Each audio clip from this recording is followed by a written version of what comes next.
you go. Okay, these are the brake shoes that hit the inside of the drum to make the tire stop. Okay, this right here are the springs that make bring the brake pads together when you assemble them. All right, this is the wheel cylinder that makes the brakes go out when they hit the inside of the drum. The fluids come from the line right here, go through the wheel cylinder, and when you apply the brake pedal inside your car, they hit the wheel cylinder, and the wheel cylinder press the brakes out to hit the inside of the drum. The reason why we need to replace these brake shoes are that they will wear out of friction hitting inside the brake drums. And then the pads, the brake shoes will get thinner and thinner, and your car will be likely less to stop when you apply the brakes. I'm back. When these brake shoes wear out, you will hear a noisy, real loud noisy hitting inside your drum because of the metal hitting, because the shoes have wore down to the metal. Alright. Alright. All three of these tools right here are brake spring tools. Okay.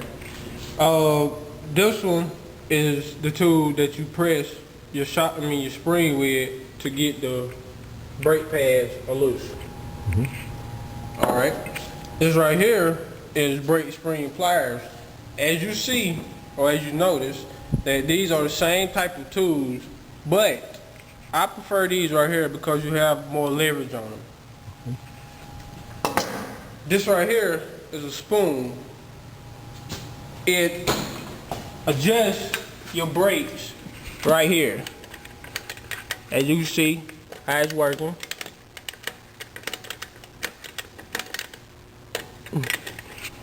Alright.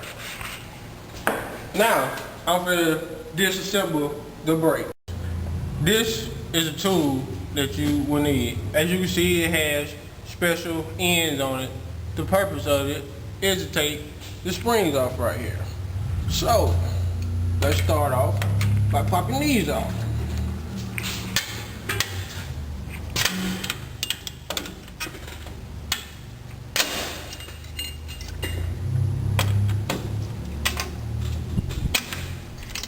Okay.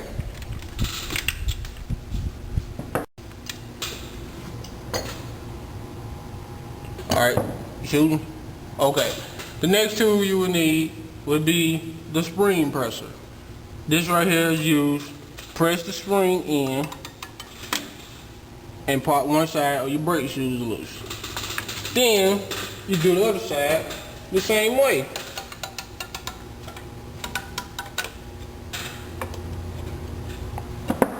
Then after that, you will take the spacer apart.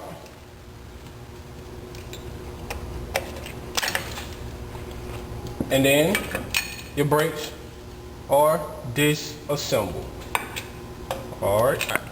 This right here is part of your parking brakes. They're known as emergency brakes, but not really for emergency. It's just for parking brakes, you know what I'm saying, or whatever. Okay. This right here is part of your pads, your brake shoes.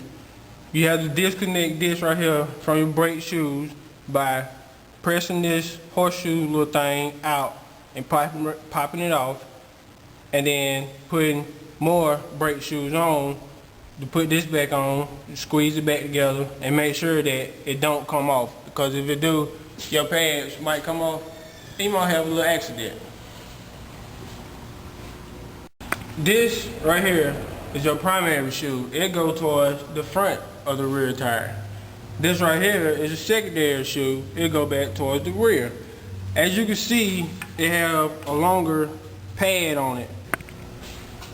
Alright, as you see, your primary is the first one that hits the drum. As it hits the drum, it energizes to your secondary to hit your anchor to stop your rear wheels.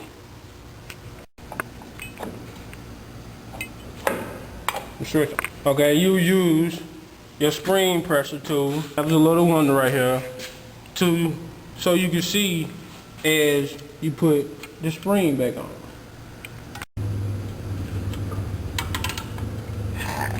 There we go. Right. Now, you do the same thing to this side as you did the other side.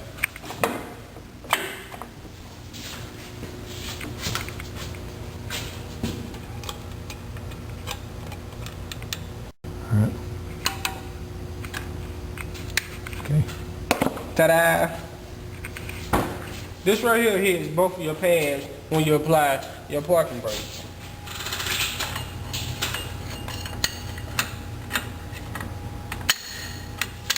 This is a special tool that you use to put your springs back on.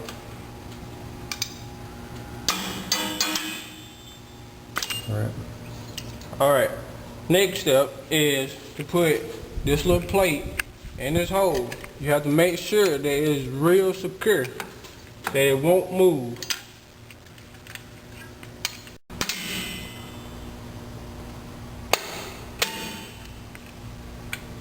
This is an adjuster to space your brake pads apart from each other. This cable, this spring, and this lever is all one unit to this adjuster. As the adjusters go in, or as your brakes wear down, the adjusters go in to keep your brake shoes towards your drum so you will have some brakes.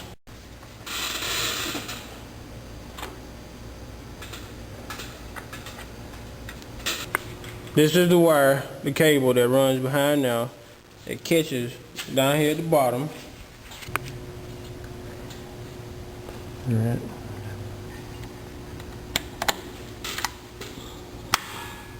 There you go. Like that.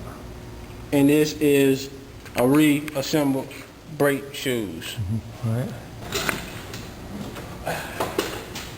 Now I put the drum back on the brake shoe. Make sure that it's all the way on there, good and snug.